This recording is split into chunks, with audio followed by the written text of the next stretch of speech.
Senhoras e senhores, sejam bem-vindos à cerimônia de abertura da Semana de Prevenção das IST-AIDS, uma iniciativa parlamentar da senhora vereadora Isabel Cristina.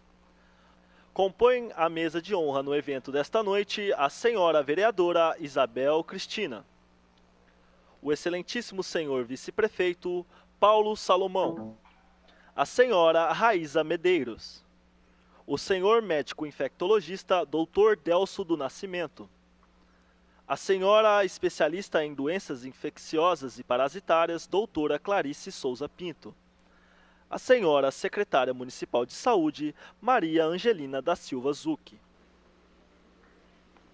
Gostaríamos de agradecer a presença do senhor vereador Luciano Dutra. Muito obrigado pela sua presença esta noite. É convidada a senhora vereadora Isabel Cristina para realizar a abertura oficial do evento e dar boas-vindas. Senhoras e senhores, boa noite. Sejam bem-vindos. É com grande satisfação que declaro aberta a Semana da Prevenção das IST-AIDS, o Dezembro Vermelho. A senhora secretária municipal de saúde, Maria Angelina da Silva Zucchi.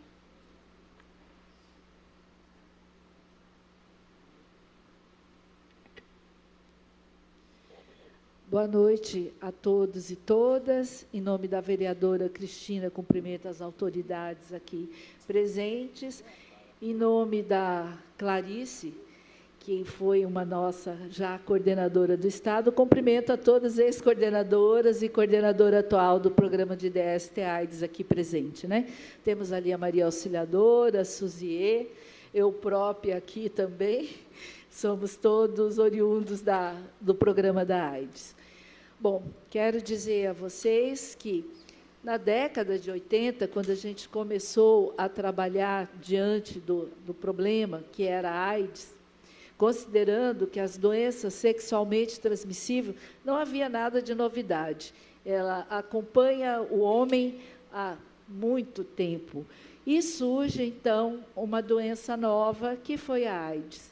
Difícil para nós que iniciamos trabalhando com ela, assim que essa doença chega. Se fosse naquela época, eu acho que talvez a gente não tivesse todo esse público aqui, porque era uma doença onde se tinha até medo de falar sobre ela no seu início. E a gente trabalhava a questão de grupos de risco.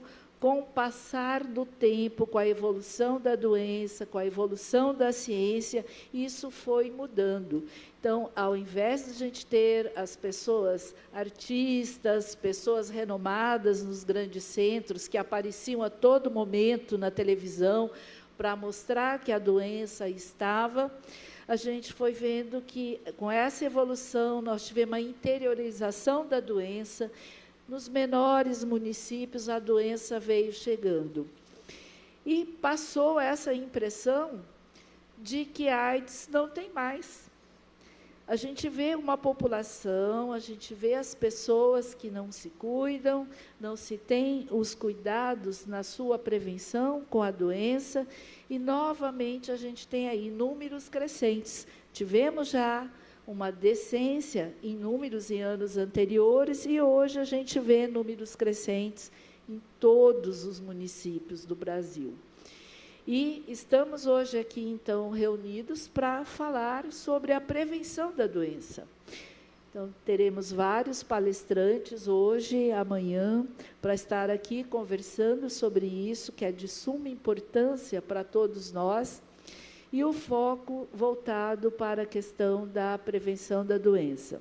Então, gostaria de dizer à vereadora Cristina que ela está de parabéns pela iniciativa, não é, de termos esse mês todo para estar aqui no município falando a respeito das doenças transmissíveis sexualmente. Temos, entre outras, as hepatites virais, muitas vezes também esquecida, AIDS e outras mais de conhecimento de todos. Então, desejo a todos um bom dia de trabalho também no dia de amanhã, e todos são bem-vindos aqui nessa noite para as palestras de hoje. Muito obrigada.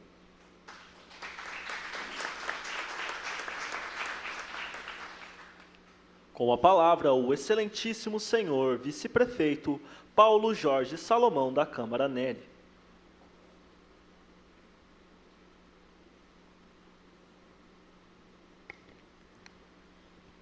Boa noite a todos. Primeiramente, Cristina, te dá os parabéns pela essa iniciativa. Em seu nome, cumprimentar todos os amigos da mesa. E em nome do prefeito Ângelo Guerreiro, que não pôde estar aqui, mas que apoia muito essa causa, eu cumprimento a todos. Dando também um oi especial para os vereadores Helena, Luciano, secretário de Governo Leonel, secretário de Finanças Cassiano, todos os servidores, apoiadores, diretores, interessados, presentes, imprensa, enfim, todos juntos nessa luta, que é uma luta muito importante, Cristina. Então, eu queria novamente dar os parabéns, que é um tema delicado, não é à toa que são 2 dias, tema extenso, e que você já está à frente disso, né? Já há um bom tempo. Eu queria novamente dar os parabéns, conte conosco. E também lembrar que, como a secretária Angelina disse, é uma doença que foi descoberta há muito tempo. Só que hoje temos que investir. Apesar do Brasil ser um dos países que mais tem um programa anti-AIDS do mundo, um programa de excelência, nós temos que cada vez mais investir em novas drogas, em descobertas para a cura, porque hoje em dia, vamos dizer assim, um palavreado bem simples, quem bobear, né, ainda pode ser contaminado e ainda pode afetar. Em contrapartida também, houve muitos avanços. Então, temos aqui a Raíssa, que é um exemplo para todos, Raíssa. Eu gostaria que todos aqui dessem uma salva de palmas para ela, por gentileza. Porque não é fácil hoje em dia no Brasil você lutar com sua doença sozinho, você dar a cara para a sociedade. Então, vamos junto combater o preconceito, combater essa doença e, volto a dizer, ser unido em todas as esferas, esfera federal, governo, para que saia mais incentivos, saia mais investimentos, para que, se Deus quiser, no fundo, acharmos não só a cura para a AIDS, mas de todas as outras doenças que possam, assim, afetar a nós, tá bom? No mais, fiquemos com Deus e muito obrigado.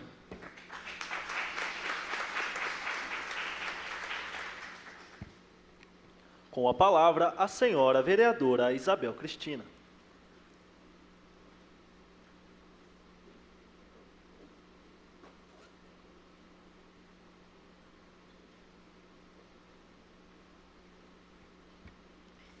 Primeiro de dezembro, Dia Mundial de Luta contra a AIDS. Eu quero fazer um parêntese nesta fala a todos sobre a relevância do significado da cor vermelha, a cor da solidariedade, da tolerância, da compaixão e da compreensão com as pessoas infectadas pelo vírus HIV. Num dia como hoje, só cabem palavras de otimismo. Eu sinto-me honrada em ter a oportunidade de fazer algumas considerações para a nossa reflexão sobre o significado da cor vermelha. Por que o laço vermelho? O laço vermelho, ele é visto como símbolo da solidariedade e do comprometimento na luta contra a AIDS. O projeto do laço, ele foi criado em 1991 pela Visual AIDS, um grupo de profissionais de Nova York que queria homenagear os amigos e colegas que haviam morrido ou estavam morrendo de AIDS. O laço vermelho, ele foi escolhido por causa da sua ligação ao sangue e à ideia de paixão, afirma Frank Moore, do grupo Visual AIDS. E foi inspirado no laço amarelo, que honrava os soldados americanos da Guerra do Golfo. Ele foi usado publicamente pela primeira vez pelo ator Jeremy Irons, na cerimônia de entrega do prêmio Tony Awards, em 1991. Ele se tornou símbolo popular entre as celebridades nas cerimônias de entrega de outros prêmios e virou moda. A imagem do laço vermelho, ela continua sendo um forte símbolo na luta contra a AIDS, reforçando a necessidade de ações e pesquisas sobre a epidemia. Inspirado no laço vermelho, surgiu o laço rosa, que se tornou o símbolo da luta contra o câncer de mama. O amarelo, que é usado na conscientização dos direitos humanos, dos refugiados de guerra e nos movimentos de igualdade. O verde é utilizado por ativistas do meio ambiente, preocupados com o emprego da madeira tropical. O lilás significa a luta contra as vítimas da violência urbana. O azul promove a conscientização dos direitos das vítimas de crimes. E, mais recentemente, o azul vem sendo adotado pela campanha contra a censura na internet e contra o câncer de próstata. Além da versão oficial, existem 4 versões sobre a origem do laço vermelho. Uma delas diz que os ativistas americanos passaram a usar o laço com o V de Vitória invertido, na esperança de que um dia, com o surgimento da cura, ele poderá voltar à posição correta. Outra versão, ela tem origem na Irlanda. Segundo ela, as mulheres dos marinheiros daquele país colocavam laços vermelhos na frente das casas quando os maridos morriam em combate. Com todas essas variações, o mais importante é perceber que todas essas causas são igualmente importantes para a humanidade.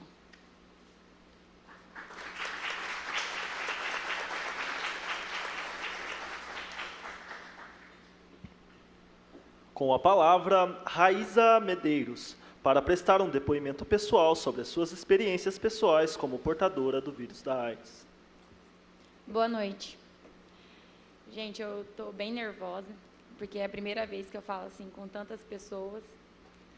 E, assim, faz 1 ano e meio, mais ou menos, que eu descobri. Eu faço Muay Thai há 5 anos e eu vinha muito fraca.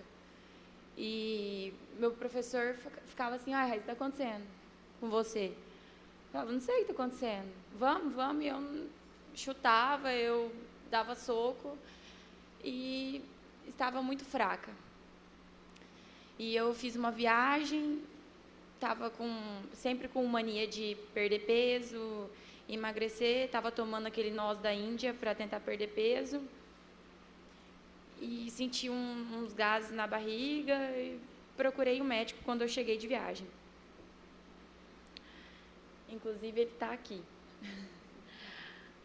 Aí peguei, não era isso. Tinha feito vários exames, como eu sou médica veterinária, eu abri. E eu tinha visto que não tinha alguma alteração para HIV. Não tinha não reagente nem reagente, mas eu vi que tinha alterações. E eu perguntei para ele, e ele falou assim, mas e se for? Eu falei, se for eu vou tratar, né? Mas não é, né? Ele falou assim, mas e se for? Eu falei, não é. Não pode ser comigo, não. Vou tentar resumir. Aí ele falou para mim que poderia ser sim, que hoje em dia era tudo mais avançado, a medicina poderia ser tratado, que eu poderia ficar tranquila, enfim. Como eu sou muito ansiosa, muito hiperativa, já desesperada, já comecei a passar muito mal, síndrome do pânico, enfim, diversas coisas. Mas isso não me abalou, como nada me abala muito facilmente. Eu procuro pensar muito positivo.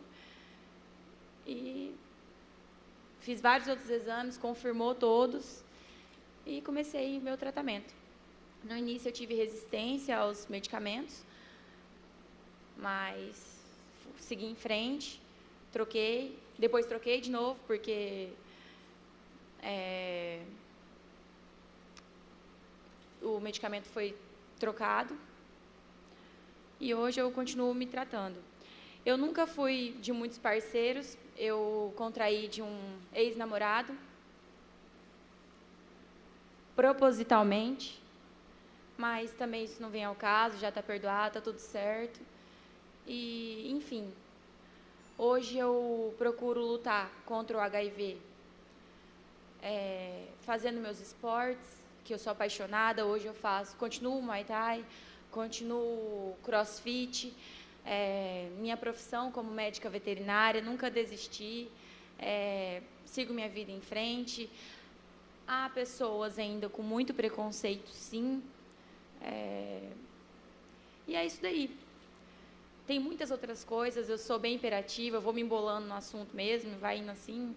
Eu tentei resumir. Contraí o vírus, não me cuidei porque eu confiava no meu namorado, só tive 5 namorados na vida, peguei de um deles. Quando eu descobri, já estava com outro namorado, não passei para ele, e ele me apoiou muito, não deu certo o relacionamento, porque não deu certo, a gente não estava mais se dando bem, mas graças a Deus não passei para ele. Hoje eu tenho uma pessoa, ela me aceita como eu sou, a gente não namora, mas a gente tem um relacionamento, a gente se previne, ele não tem e eu tenho, e o HIV nunca foi um problema para mim com relacionamentos, graças a Deus, e eu acho que é uma alteração de saúde que vem evoluindo muito os tratamentos, logo, logo, eu tenho fé em Deus que terá a cura, e fé em Deus aí, positividade sempre.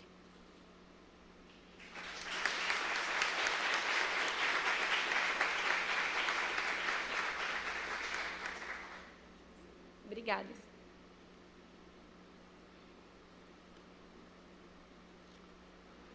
Para iniciar as palestras desta noite, convidamos a vereadora e assistente social Isabel Cristina, que apresentará dados estatísticos de Três Lagoas. Muito obrigado.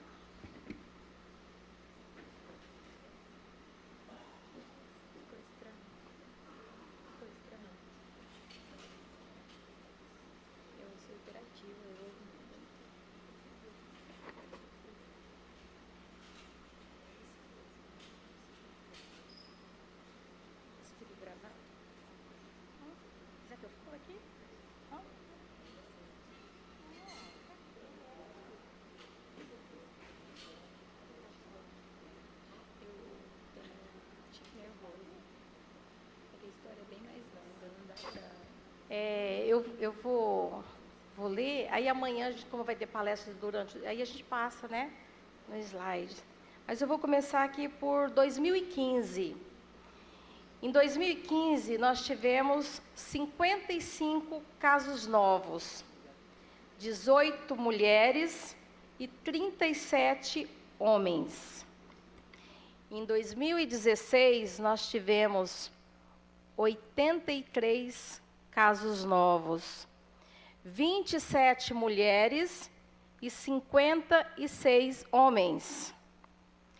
Em 2017, até a data de hoje, nós temos 89 casos novos, 58 homens e 31 mulheres. Total de óbito, esses dados são de 2009 até a data de hoje, 2017.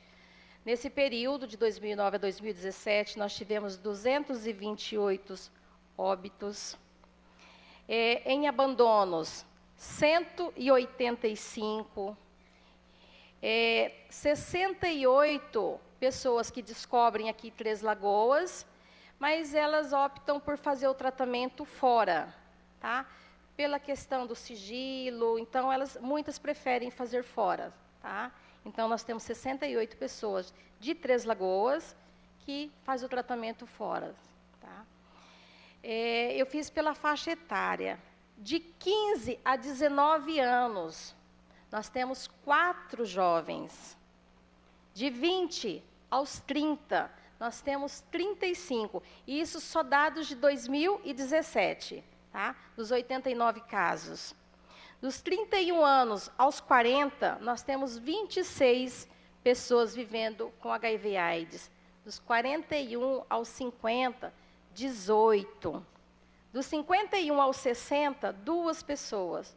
61 aos 70, nenhuma.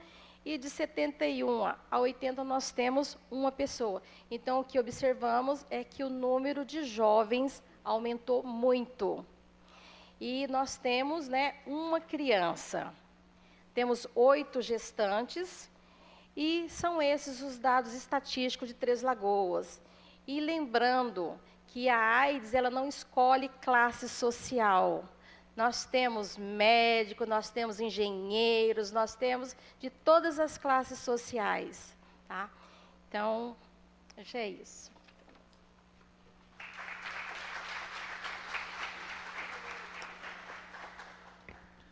Neste momento, se desfaz a mesa de honra. Pedimos às autoridades que ocupem os lugares reservados neste plenário.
Para compartilhar uma mensagem de apoio ao evento, temos as palavras da senhora vice-governadora Rose Modesto. Oi, gente. Primeiro eu quero parabenizar toda a equipe responsável por esse seminário importante, essa semana da prevenção. Nós sabemos o quanto é importante investir em prevenção e eu faço esse agradecimento em nome da vereadora Cristina, parabenizando pela história dela de luta no combate às doenças sexualmente transmissíveis, em especial a AIDS. E nós sabemos que tudo passa pela prevenção, pela informação. E eu tenho certeza que esse seminário vai ser muito importante para que Três Lagoas e toda a região continue cada vez mais preservada nesse sentido. Não pude estar presente porque tenho agendas fora do estado, mas gostaria de reafirmar aqui o meu compromisso junto a vocês também pela saúde pública no estado de Mato Grosso do Sul. Que Deus abençoe vocês e um ótimo seminário.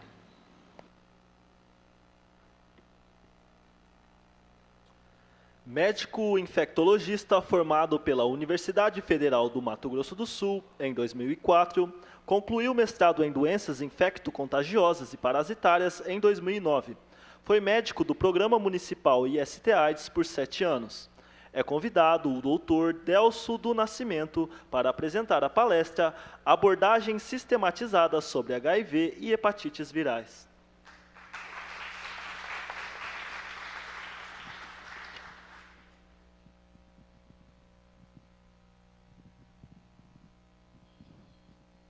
Boa noite a todos e a todas. Queria dizer do privilégio de estar aqui, não pude recusar o privilégio, o convite da vereadora Cristina. Agradecer a confiança de todos do programa DST-AIDS, a confiança da Prefeitura Municipal de Três Lagoas, respaldado em todos esses anos que nós trabalhamos aí, 7 para 8 anos diante do programa. Né? Cumprimento todas as autoridades de saúde, a nossa nobre secretária de saúde, a senhora Angelina, minha grande amiga Clarice, doutora Clarice, que veio de Campo Grande, a todas as outras autoridades presentes. Vamos começar, prometo não me estender muito, eu sou meio falador, se eu estiver falando rápido, por favor me interrompam. Falar de HIV e hepatites virais se torna fácil e se torna difícil diante de algumas condições que nós nos encontramos no Brasil. Nós sabemos muito bem, não preciso me estender, que a política do Brasil, salvo algumas exceções, não contempla os programas sociais da forma como deveria, da forma adequada. E quem sofre com isso, obviamente, primeiramente são os pacientes e os profissionais de saúde que se propositam a trabalhar nesta área, não é? Então, vamos nós. Não tenho conflito de interesses com relação a essa palestra, não há remuneração para essa palestra. Os objetivos dessa apresentação são resumidos em 3: atualizar e aproximar os profissionais de saúde e a população sobre HIV e hepatites virais no cenário mundial, brasileiro, hoje, né?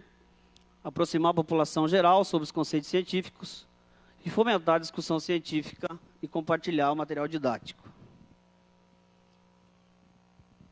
Essa fonte, os principais slides eu tirei do professor Dr. Alexandre Naim Barbosa, que é um infectologista renomado, respeitado da Unesp de Botucatu. São slides atualizados do ano de 2017. Obviamente, alguns da minha amiga Clarice, que me enviou ontem para eu me atualizar um pouco mais. Muito obrigado, viu? Cenário atual de HIV e AIDS. O histórico, eu gostei muito que desde o início já começou se dizendo, desde 1981, pela nossa secretária de saúde, quando apareceram os primeiros casos, né, de HIV, onde destacadamente, pejorativamente, se destacava a população gay, né, eram rotulados de peste gay, e nós sabemos muito bem hoje, a prova viva disso, hoje está aqui, olha quantas pessoas, inclusive os representantes de pacientes que são portadores do vírus, aqui nos contemplando com a presença, né? São milhões, eu coloquei esses números aqui, não vou ficar me estendendo muito, para que a gente apenas corra o olho e observe o número de casos, o número de mortes, pessoas vivendo com o vírus da AIDS, número de casos novos e todos atualizados, né? Olha, 2016, 1 milhão de mortes, no mínimo. A prevalência absoluta, prevalência relativa, não vamos discutir isso. Eu queria que vocês se atentassem no Brasil para as áreas em vermelho, né? São as principais áreas urbanizadas, obviamente, onde tem mais pessoas, tem mais relações humanas, não é? E tem mais contaminação. Então, Sudeste, Sul, obrigado, litoral brasileiro, né? Mas hoje, como disse a nobre secretária, não há um município no Brasil que não tenha portadores do vírus do HIV. Né? Então, é um assunto interessante, é muito interessante, né? 2015 foi feito um estudo sobre a situação atual no Brasil. Não dá para vocês verem muito bem, mas aqui embaixo está destacado que, dá para ler no quadrinho, né, que houve uma queda de infecções por vírus HIV, estagnou nos Estados Unidos, estagnou, e no Brasil houve aumento. Então, alguma coisa está acontecendo.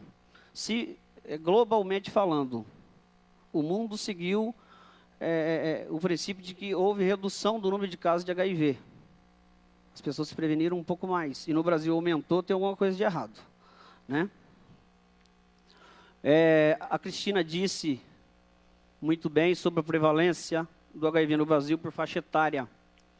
Nós vemos ali, ficou pequeno o slide, não dá para vocês verem muito bem, mas prevalência de adultos jovens, né? dos 14, 15 aos 55, 60 anos, é grande prevalência da população brasileira contaminada pelo vírus do HIV. Tem extremos de idade? Tem. Tem transmissão vertical intraparto, intraútero? Tem. Tem idoso de 90 anos com HIV? Tem. Mas a prevalência é adulto jovem. O Brasil, não vai dar para vocês lerem o slide, infelizmente ficou pequeno aqui a projeção. Tá? Mas o Brasil, o vice-prefeito falou, o doutor Paulo, ele é tido ainda, e tomara que permaneça, mesmo com as nossas dificuldades, como referência na América Latina, na América do Sul e para alguns países da Europa em tratamento do HIV. Eles nos consideram como excelência em tratamento de HIV. Significa que o nosso trabalho ele pode ser considerado como muito bem feito. Eu tiro como amostra o trabalho feito por esse programa aqui de Três Lagoas. O programa de STA de Três Lagoas, ele funciona muito bem. Desde que eu entrei em 2009, se eu não estiver enganado, mesmo com as dificuldades que o programa tem, sempre tivemos e estão aqui as pessoas que alavancam esse programa. Funcionários que estão desde o início da abertura e estão ali lutando pela permanência, mesmo às vezes com dificuldades de trabalho. As categorias de exposição é meio a meio, né? Infelizmente, me desculpem, não dá para eu pensei que fosse maior a tela. A distribuição de categorias de exposição hoje é tanto no sexo masculino quanto no sexo feminino. Claro que oscila, mas se a gente for olhar os extremos de idade ou porcentagem, as taxas de transmissão, que estão em vermelho, que dá para vocês verem, a gente chama de transmissão vertical, tá? Transmissão de mãe para filho. Transfusão de sangue em azul e heterossexual em vermelho, me perdoem, o laranja que é vertical. Então, o vermelho é transmissão da relação heterossexual, relação sexual hétero, e o azul é HSH, que significa homens que praticam sexo com outros homens. Então, a grande transmissão do HIV é pela relação sexual, não há sombra de dúvidas nisso. A mortalidade no Brasil, se vocês correrem o olho, na primeira linha de cima, que eu acho que dá para ver, ela é meio azul, roxa, a primeira de cima, principalmente, essa linha é da região sudeste, obviamente que é pelo maior número de pessoas. A população maior do Brasil está na região sudeste. Então, a mortalidade no Brasil também acompanha o volume populacional. Não há mais hoje, se vocês acompanharem, A, B, C, D, E, pode pegar essa sequência, uma categoria social que se destaque. Alguém disse ali que, a Cristina disse que tem HIV em médicos, em enfermeiros, em garis, em qualquer classe social e qualquer idade, você vai encontrar a presença do HIV hoje, né?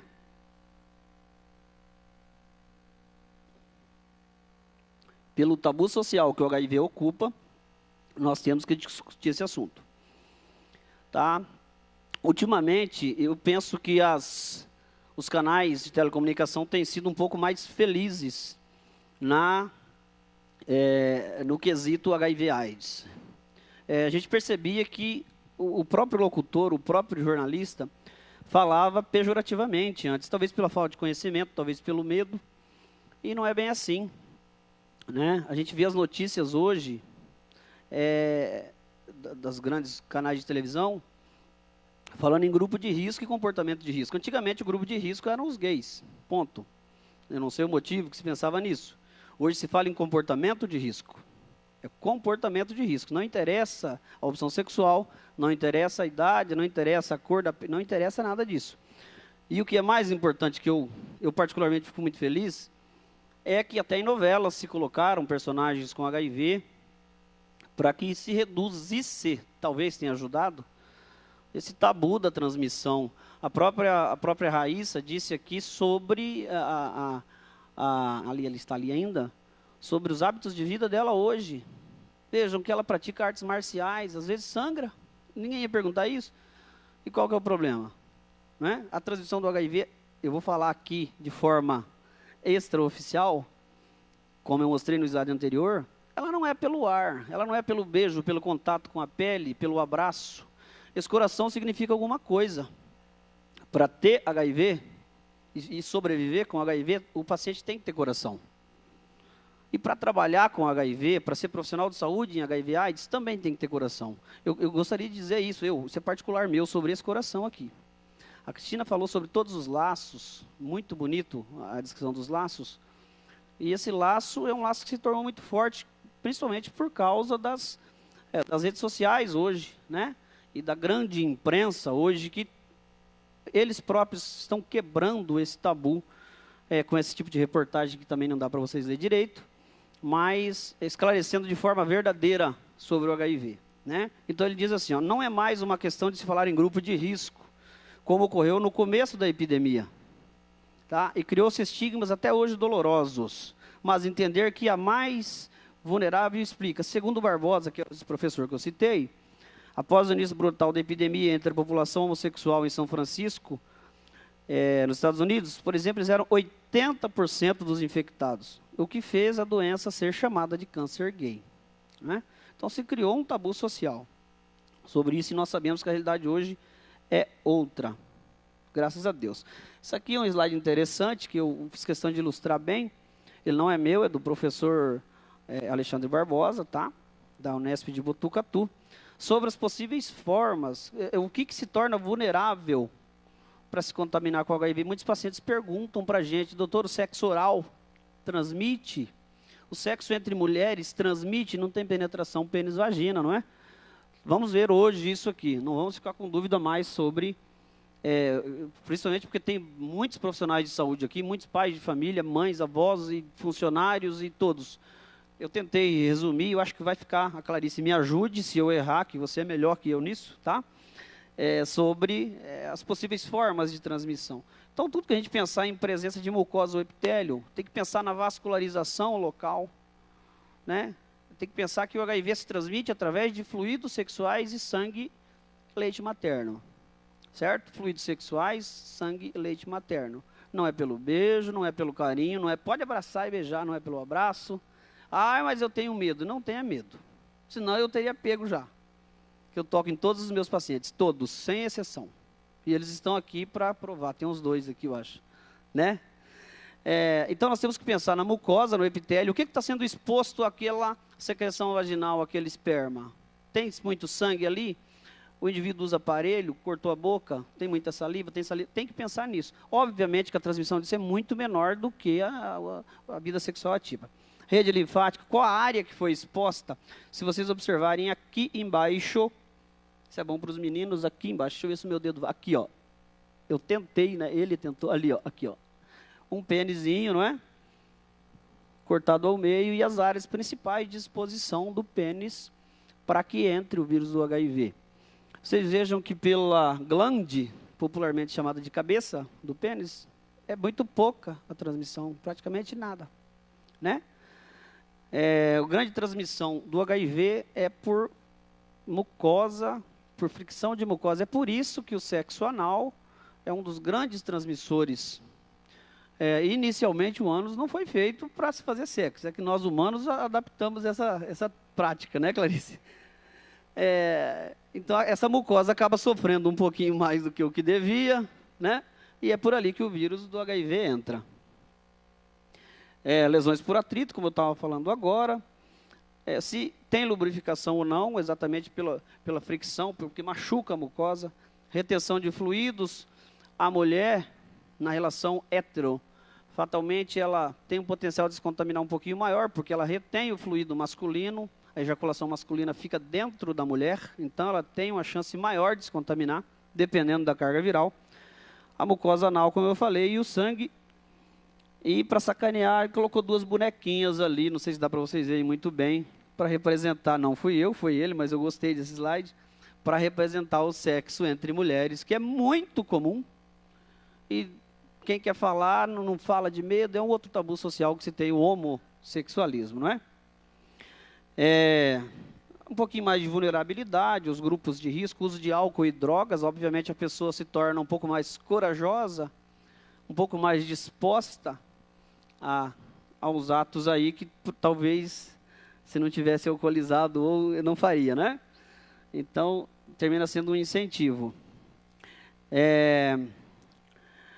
Esse slide, eu não sei, acho que eu não quero comentar ele, mas ele quer dizer que as pessoas receptivas pelo sexo anal têm uma porcentagem maior de chance, né? Não só do sexo anal, mas tem uma porcentagem maior de chance de se contaminar com o vírus do HIV. Mais vulnerabilidade, que isso aí é muito mais antigo do que o que a gente pensa, mas se publicou agora, recentemente, né? Que as pessoas... A Raíssa disse aqui da transmissão intencional, muito bem dito, lá embaixo. As casas de swing, saunas, banhos, e aí vocês pensem o que vocês imaginarem que os humanos desenvolvem de habilidades sexuais. Claro que são pessoas vulneráveis, né? Então não é mais grupo de risco, e sim vulnerabilidade, tá? Nós temos aqui algumas pessoas, deixa eu ver se eu consigo pôr o mouse em cima, mas acho que não vai. Vocês se lembram quem é esse senhor aqui? Se lembram? Está lá o mouse. Esse é o senhor Fred Mercury. Esse é o senhor Renato Russo, perdão. Renato Russo.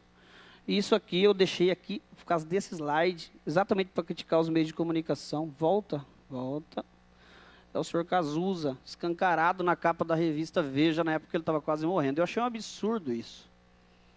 Né? Acho que ninguém faria, não sei se faria isso hoje, mas para vender as pessoas acabam fazendo de tudo. Acho que lá embaixo está escrito assim, uma vítima da AIDS agoniza em praça pública. Ninguém queria mostrar o rosto quem era portador do HIV depois disso. É feio, uma vítima feia, né? O sujeito está todo feio. O que eu digo não é pejorativamente falando, mas é uma imagem agressiva para quem é portador do HIV ser publicada num canal como a Veja, na capa desse jeito. Eu achei assim de muito mau gosto. Não sei se é porque é minha especialidade, mas deve ter vendido muito. O aumento do HIV recentemente no Brasil é preocupante. Eu não sei se nós diagnosticamos mais, mas eu penso que não. Nós continuamos diagnosticando a mesma coisa. Ou se a promiscuidade e o descuido. A promiscuidade existe, sempre existiu, mas o descuido. Aquele pensamento de se eu tomar remédio, eu estou bem, não estou nem aí, posso pegar. Né? O Brasil está incentivando e já começou acho que a doutora Franciele vai falar amanhã da profilaxia pré-exposição, que é o indivíduo que pensa que se ele for no carnaval e for ter um comportamento de risco, ele já pode tomar um remédio antes. Eu tenho uma opinião particular que eu não queria dizer agora sobre isso, mas eu já digo que eu não aprovo. Se perguntassem para mim, não. Eu estou incentivando o descuido, não é? Dizendo que você pode tomar um medicamento e realmente é efetivo, eu não posso mentir. Mas eu não incentivaria o uso. Cada um, acho que na Europa está autorizado já, nos Estados Unidos está autorizada a prévia, o Brasil também já está, ainda não, né? Aí, o Brasil próximo ano, Clarice sabe tudo disso, vai começar. Eu não sei se isso é bom ou ruim, não é? Porque com certeza reduz-se a transmissão pelo sexo nessas saunas e sexo grupal aí, que eu vou... em Campo Grande eu sou de lá, tem uns grupos meio agressivos nisso. É uma coisa impressionante. Os pacientes acabam contando para a gente, né? Que isso acarreta as grandes disseminações do HIV, resistência aos medicamentos. Então tem muita coisa envolvida nisso para se resumir, a opinião minha, em fornecer o medicamento para quem ainda vai entrar no risco aí na vulnerabilidade. Tá bom. Indivíduos de 15 a 64 anos concordam com a afirmação: o uso do preservativo é a melhor maneira de evitar a infecção pelo HIV.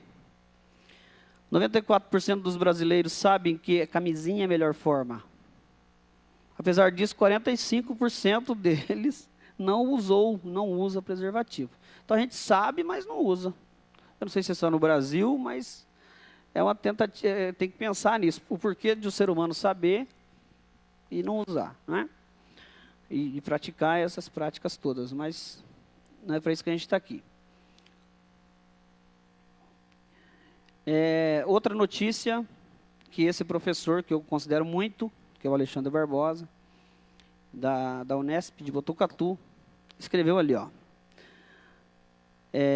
A falta de ousadia pode estar relacionada, entre outros fatores, à retomada da ascensão do HIV entre os jovens.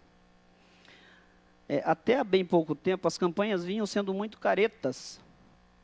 É preciso focar populações mais vulneráveis, como jovens gays, meninas entrando na vida sexual, como se fez com HPV, né? Muito bonito, gostei dessa campanha, não sei se foi tão funcional, mas é uma ação belíssima. São medidas que se tornam mais efetivas, e eu penso que se você trabalhar a educação cultural da população, amenizaria muito esse desespero que nós temos de caminhar para o lado de medicamento. A prevenção, em qualquer área de saúde, a prevenção é mais barata. Prevenir é mais barato. Nós sabemos disso. A gente que trabalha a vida inteira com epidemiologia, com as grandes epidemias aí do Brasil, a gente sabe, né? Os benefícios dos novos tratamentos, né? Das terapias antirretrovirais e a carga viral indetectável, que o que a gente tenta hoje nos tratamentos do paciente com HIV é manter a carga viral indetectada, abaixo de um limite que a gente considera hoje como 40, e um CD4, que é a defesa dele num limite que a gente considera bom, para ele sair do grupo de risco ou reduzir a chance dele pegar o que a gente chama de doenças oportunistas. Esse é o nosso objetivo do tratamento do HIV hoje. Os pacientes chegam e a população também já chega, acho que até o Dr. Paulo falou ali sobre a cura do HIV, querendo saber quando que vai ser a cura. É muito polêmico discutir cura do HIV. Extremamente polêmico. Eu acho que nós temos que pensar primeiro na prevenção e segundo, depois que contaminou, qual é o tratamento adequado, individualizado para cada paciente. Não é uma fórmula mágica. Cada paciente tem uma cabeça, uma idade e uma genética, né? Uma consulta com o paciente HIV no início do tratamento, ela demora, estão aqui as pessoas que trabalharam comigo, que queriam me matar na hora do almoço, ela demora 45 minutos, 1 hora. Uma consulta, para você conseguir fazer o mínimo de um trabalho que eu, como médico especialista na área, considero digno. Esse negócio de você atender um paciente HIV, fase inicial de tratamento, em 5, 10, 15, 20 minutos, não existe, se pratica muito pelo volume de pacientes que tem nos ambulatórios do Brasil. Então o médico ele acaba enlouquecendo, senão ele não atende todo mundo.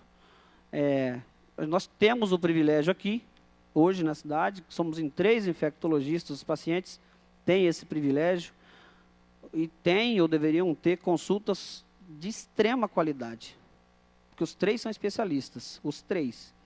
Então, acho que dá para fornecer um pouco mais, se comparado com o Brasil, de qualidade no atendimento do paciente HIV. O médico infectologista, ele é médico, ele é um pouco psicólogo, ele é um pouco pai, ele é um pouco mãe, ele é um pouco tudo. Se ele não tiver isso com ele não consegue atender o paciente com excelência, no quesito mínimo dele, que é o acolhimento. O paciente HIV, ele não gosta que sintam dó dele. Pacientezinho, coitadinho, pobrezinho, está com HIVzinho. Eles odeiam isso. Ele é uma pessoa normal, ela é uma pessoa da sociedade portadora de um vírus. Por que ninguém tem dó do vírus herpes? Que causa uma meningite fulminante e mata o indivíduo. Pelo tabu social. Quando você trabalha com sexo, você fomenta a discussão. Todo mundo quer saber do sexo do outro, quem dormiu com não sei quem, e quem pegou não sei... Essa é a curiosidade. Se não fosse isso, o HIV não era tão famoso, apesar de ele ser um vírus extremamente violento que detona a imunidade do paciente, mas temos vários outros. Por que nós não temos dó? Provavelmente deve ter gente aqui. Aquela dosinha, nossa, intrínseca do ser humano, do paciente diabético. Coitadinho, morreu com diabetes no hospital, pobrezinho. Aí o cara morreu com HIV. Desculpem a boca. Ixi, não vou falar os palavrões que eu brinco com meus pacientes, que aqui não cabe. Então, começa por aí. Às vezes a pessoa que morreu por HIV em um hospital, ou que está ali chorando, precisando de atendimento, ela é literalmente uma vítima. A transmissão foi intencional. E se ela pegou fazendo sexo, é um direito dela fazer sexo também, nem todos nós nos protegemos o tempo inteiro. Nós estamos diante de um tabu, diante de uma epidemia violenta, que não é mais tão silenciosa como é de hepatite C hoje. Por que ninguém tem dó do paciente de hepatite C? Né? Ninguém tem. É nosso, é intrínseco do ser humano polemizar o caos. Ah, pegou HIV, não sei aí que jeito, porque estava dormindo com todo mundo. E não, às vezes não é bem isso, né? Então nós temos que alertar a nossa própria consciência primeiro para conseguir levar alguma coisa boa para os pacientes e contaminar o nosso redor, como eu tenho certeza que essa equipe aqui dessa cidade faz, porque eu trabalhei com eles muito tempo, tá? Isso eu já falei. Isso são as taxas de diagnóstico. O diagnóstico tardio do HIV está muito pequeno. Se a gente olhar aqui, ó, nem eu estou enxergando direito, tá? Com relação ao nível de CD4. Eu não gosto muito desse slide, mas eu coloquei exatamente para polemizar. O Brasil demora demais o resultado dos exames. Muitos pacientes, eu tenho que começar a tratar ele, esperar 60 dias, as meninas estão aqui, 90 dias, para chegar o primeiro CD4 do meu doente. Eu não vou esperar. Então, isso aqui para mim é falso. Me desculpe, essa é a explanação dele lá, que provavelmente é melhor. Ou isso é só um estudo, não sei dizer.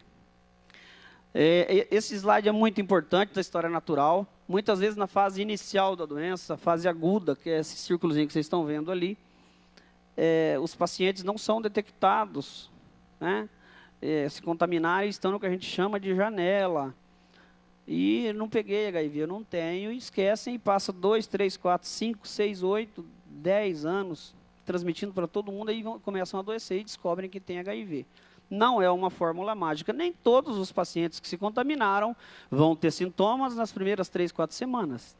E tem paciente que se contamina e vai a óbito em 6 meses. Isso tudo depende da individualidade de cada um, da resposta imunológica de cada um. Eu insisto podia ter mais profissionais médicos por aqui, e profissionais de saúde, que tem um pouco, poderia ter mais, eu acho. Na individualização do tratamento. Não é uma fórmula mágica. Se a gente começar por aí, a gente vai errar. Tem paciente que tem sintomas só de saber que transou com alguém que talvez, porém, poderia ter HIV. Ele já começa a passar mal, meu cabelo está caindo, não é? E tem paciente que não, eu peguei aí, talvez passa 5, 6 anos e não sente nada. Então, varia de paciente para paciente. Mas a fase aguda da doença, ela geralmente é parecida com as outras doenças virais. Um estado gripal, dor muscular, perde um pouquinho de peso, e assim vai. Tem gente que não tem esses sintomas, tá? Então, o paciente pode, inclusive, ter o HIV e os primeiros testes serem negativos. A fase de latência clínica, é uma fase que eu penso, particularmente, que a grande maioria dos pacientes são diagnosticados, que ela pode ir dos primeiros meses até alguns anos. O HIV pode ficar em latência, borderline, quietinho, não causa nada no indivíduo, leva a vida dele normal, né? Esse círculozinho, geralmente tem carga viral maior, mas nem sonha que tem HIV. E a fase, digamos assim, mais tardia, que se vocês acompanharem essa linha vermelha, a gente vê que a carga viral do paciente geralmente é muito, muito alta, né? Aqui nesse lado direito, tá HCV-RNA cópias por ml. A carga viral é muito alta. Geralmente os pacientes já têm alguma doença oportunista, já estão mais graves. Inclusive ontem perdemos um. Foi a óbito, eu nem esperava. Ele entrou no hospital e eu achei que ele estava bem ainda. Mas foi a óbito, acho que ontem. Ontem. Senhor jovem. Sobre o HIV, considerações finais, que eu não vou me estender muito, eu tenho que falar um pouquinho de hepatites. Não há dúvidas que é um dos problemas mais graves de saúde do mundo, se não for o mais. Tem aquelas discussões, não é? Câncer. Hoje, a grande epidemia mundial de hepatite C, silenciosa, que eu acho que vai ser mais grave do que HIV. Na minha opinião, não sei da Clarice, dos outros profissionais aqui. Sífilis na gestação, doutora Angeline e doutora Clarice, a gente arrepia os cabelos. E tenho me preocupado, eu não sei se sou somente eu ou alguns colegas que viram isso, pacientes que nós abençoávamos o benzetacil para eles, eu vejo eles voltando ali, e eu não quero dizer que tenha resistência, não posso provar, mas o paciente não se expôs sexualmente de novo, o paciente tratou comigo, então aí a sífilis dele recidivou, a gente diz que ele se recontaminou com alguém, é o que a gente acha. Eu estou com os cabelos em pé com a sífilis, principalmente a sífilis na gestação, pela taxa que a gente pega nos hospitais na triagem da gestante, nos pré-natais aí, que é gravíssimo, sífilis gestacional. Então, o HIV é um dos graves problemas de saúde pública do mundo e do Brasil, com certeza. Nós temos os desperdícios de oportunidades, né, de melhorar isso. E eu, particularmente, acho que a gente melhora o atendimento com um pouquinho de melhora na estrutura, mas principalmente no treinamento, sensibilização, capacitação e não sobrecarregar o profissional de saúde que trabalha com AIDS. Ele vive o tempo inteiro sob tensão. Por quê? Todos aqueles pacientes que estão ali na frente dele, nós aqui que temos quantos hoje? 18, 15 por ambulatório por dia? Quantos? Não sei. Hoje. Você imagina um ambulatório que tem 100 pacientes. 2 enfermeiros para fazer triagem e olhar para aquela senhorinha e ver que ela está chorando e falar, é porque ela tem HIV às vezes. Não. Então, assim, o acolhimento do paciente HIV e o atendimento dele, não é que ele é especial e tem que ser diferenciado, não. Ele tem que ser mais atento. O profissional que está ali, ele tem que ser bem treinado, ele tem que ser treinado para várias situações. Nós temos pessoas que estão aqui quase todos os funcionários do programa. Quantas vezes nós vimos paciente descompensar psiquicamente dentro do ambulatório? Várias vezes, né? E muitas vezes até a gente fica pensando mal do coitado, mas não é isso. Você imagina a pressão sobre aquela mãe que casou agora, o marido da vida dela e está grávida e no pré-natal foi descobrir que tem HIV, tá? E a gente não consegue dar 1 hora de atendimento para ela, 40 minutos nas primeiras consultas, nunca. Aqui que nós atendemos 15, 16, 10, 12. Eu quero falar de onde tem 100 pacientes esperando. Eu tentava, quando eu atendia, eu tentava. Inclusive, até a gente nos entrosamos muito com a equipe, eu falava, essa vai demorar.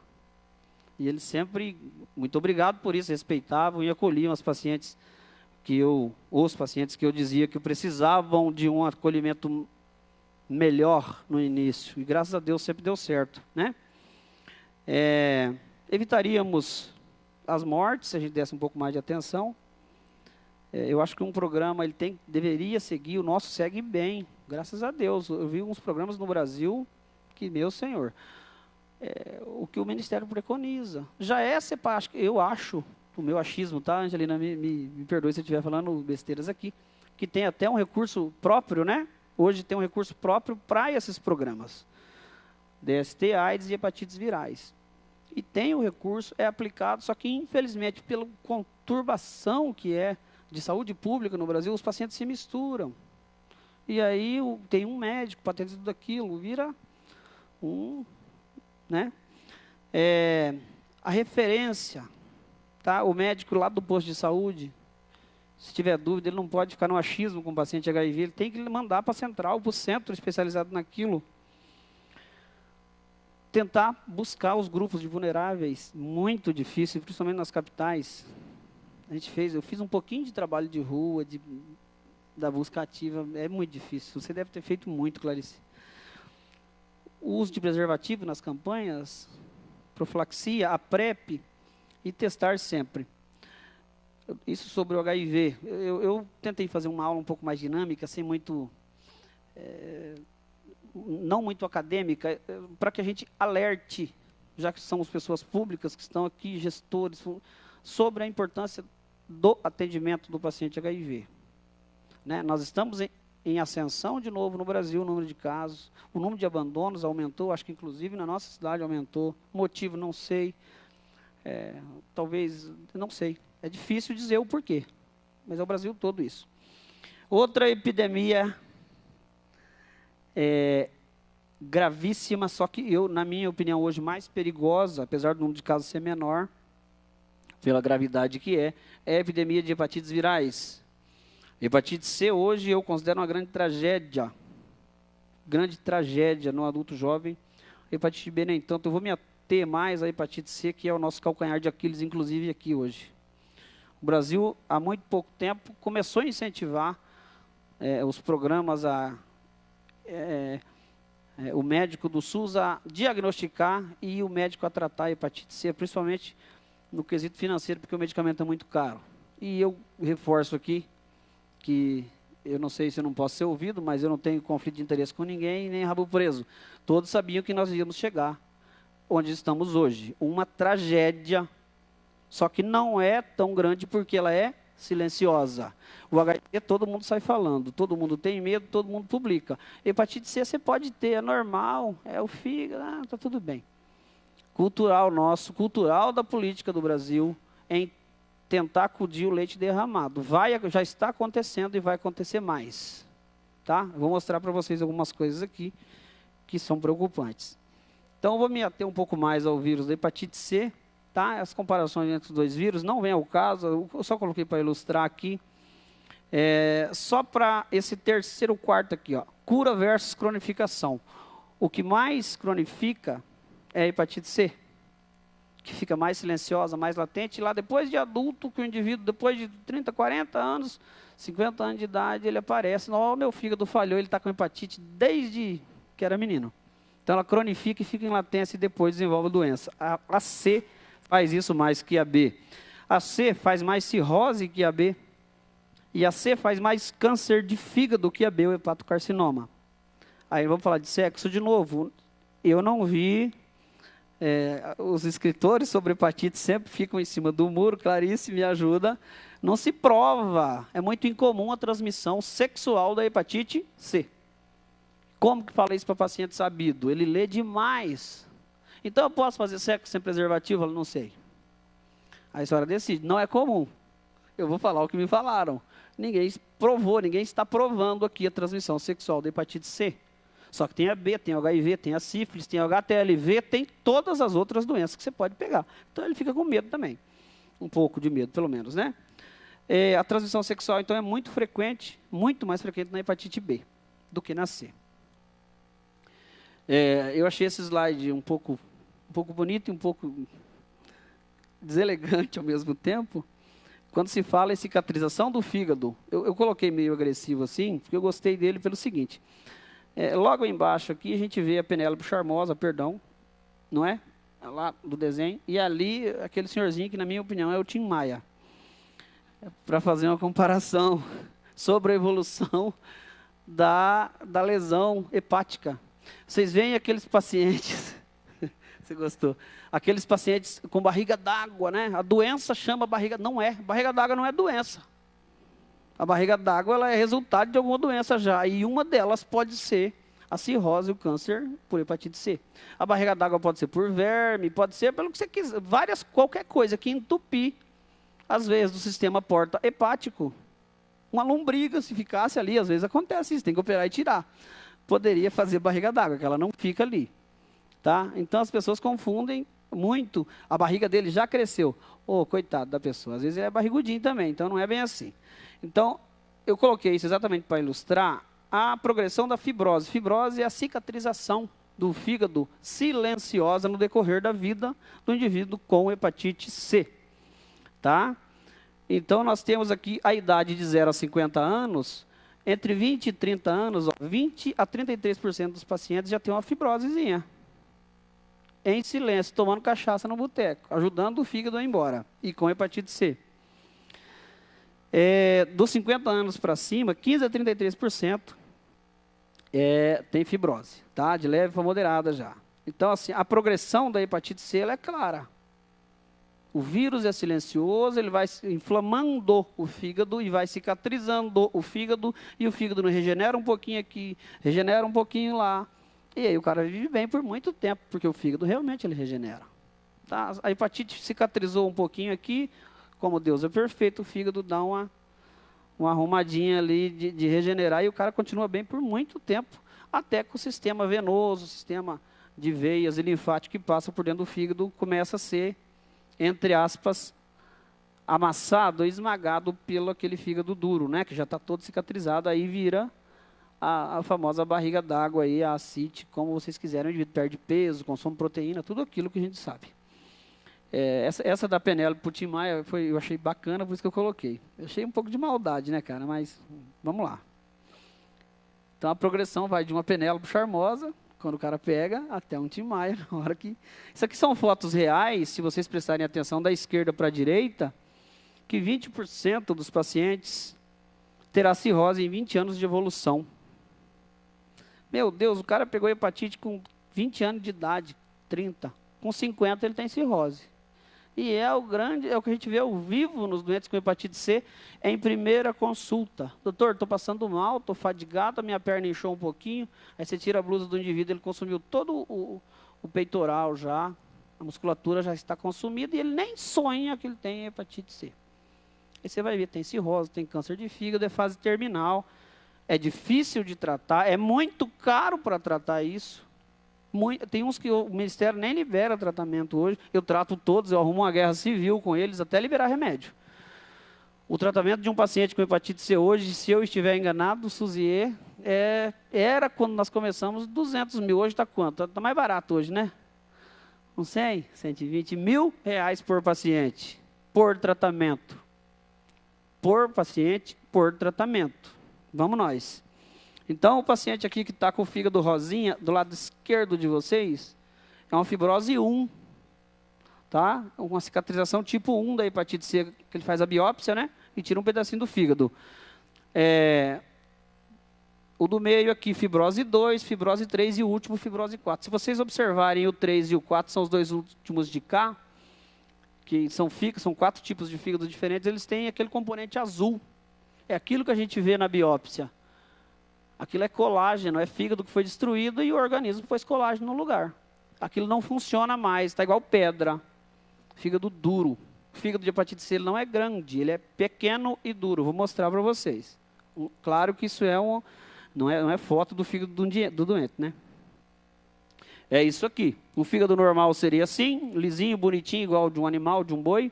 Um fígado com cirrose, cheio de pedregulhozinhos, cheio de... É o fígado endurecido que a gente sente na palpação. Sente ele pequeno, reduzido e duro. Por isso que o médico tem que examinar o doente.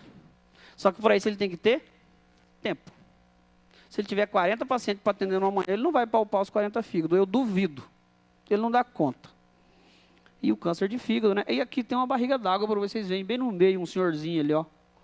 Isso é um típico paciente com cirrose, com aquelas veias, né, que não dá para vocês ver direito, circulação colateral. E, para ilustrar aí, ele colocou esse olhinho amarelo que qualquer hepatite pode fazer, né? Não é só hepatite C. Aqui, no mundo, a prevalência no mundo, se a gente olhar embaixo, tem uma bandeirinha do Brasil, 1,4 a 1,7 milhões de pessoas. 2 milhões, gente, de pessoas. Vamos fazer a conta, dá 2 Campo Grande, mais ou menos, de pessoas com hepatite C. 71 milhões no global. Só que eu acho que o Brasil ainda é muito modesto porque a gente não faz diagnóstico. Eu acho que tem muito mais gente com hepatite B, com hepatite C e com HIV. HIV talvez menos, a gente está mais incisivo o diagnóstico. Mas a hepatite C, tem muita gente que tem e não sabe que tem ainda. Por isso que nós temos 1,7 milhões e tem 15 milhões lá na Europa, ó, 14 milhões, 10 milhões. Não é possível que nós, com essa população toda, que o Brasil tenhamos tão pouca hepatite. Eu acho que é subnotificado, eu acho que o diagnóstico ainda não é feito. Se vocês olharem com carinho, deixa eu ver se no outro slide tem. Não tem. Se a gente olhar com carinho, dizendo da epidemia silenciosa da hepatite C, olha a taxa de incidência e detecção de 2003 a 2016. É um gráfico meio chatinho, mas dá para a gente entender. Então, se a gente pegar a hepatite C, que é o verdinho, olhem o verdinho aqui, ó, esse verde e amarelo. Olha o pico que deu no Brasil de 2014 para frente. O que é isso? O que foi esse pico? Vinha normal, aí isso aumentou a taxa de hepatite C no Brasil de 2014? Não. Nós começamos a fazer diagnóstico em 2014, que foi quando o governo incentivou a liberação de exames e tudo. Então, nós viramos a cabeça para a hepatite C e começamos a falar, não, é importante porque é grave, mata muita gente e é muito caro para tratar. Eu fico impressionado hoje com os nossos pacientes de clínica médica do nosso hospital da cidade que atende o SUS, que é o Hospital Auxiliadora, que é difícil a semana que não tem 2, 3 pacientes com cirrose, com óbito, com alta e volta depois, com essa barriguinha de água ali que vocês viram, com aquela ali, por hepatite C. E nós estamos em Três Lagoas, que tem 100 mil habitantes. Então, não vem alguém querer me convencer disso, que não vai. Tem muito, acho que tem 4, 5 vezes mais, eu acho. No achismo, né? Então, assim, 2014 para frente, o Brasil intensificou, incentivou os programas municipais e estaduais a se independizarem um pouco do governo federal, que foi muito bom isso. Treinou mais pessoas, né? Está treinando mais pessoas. Eu acho que tinha que treinar muito mais, deu uma mornada nisso. Eu fui fazer o treinamento e nunca mais escutei ninguém chamar para treinar ninguém. Eu não sei esse ano se o programa foi. Só que para a prefeitura conseguir ir, o governo federal tem que liberar verba, o governo estadual tem que liberar verba, senão ele não vai. É verba que vem lá de cima. Então, você veja que a partir de 2014 deu um pico, mas planou. Ó. Subiu e ficou reto. Parece que resolvemos o problema. Não resolvemos o problema. Pelo amor de Deus. Né?